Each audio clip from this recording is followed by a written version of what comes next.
So today I'll be showing you how to download and install the CapCut video editor onto your MacBook Neo. So this is very simple. All you have to do is go to the Mac App Store. So there's going to be an icon in the dock, or if it's not there, you can go to the Spotlight and find App Store from there. Either way, just go ahead and open the App Store. In the App Store, go to the search function and simply type CapCut.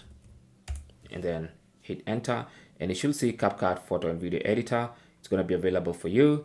All you have to do is click on the get button here. Now this is turned into a cloud. That's because I previously installed it, but if you've never installed it, then you should see a get button like this one on these other apps. So let's go ahead and click on that button to get the app downloaded and installed on our Mac. So there's a progress. Depends on the speed of your internet. So if your internet is fast, then this should be a very short process.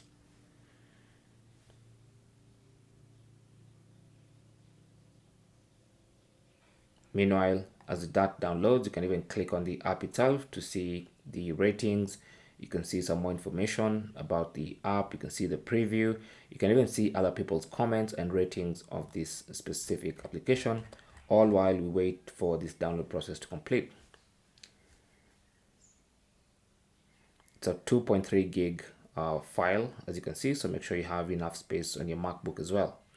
Anyway, once it's done, you will see the option to open. But in future, anytime you want to launch CapCut, you can now simply go to a Spotlight and type CapCut.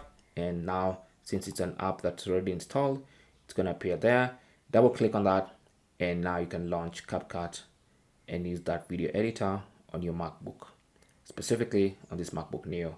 But of course, you can use this exact tutorial on any other Mac or any other MacBook. There you go. Thanks for watching and good luck.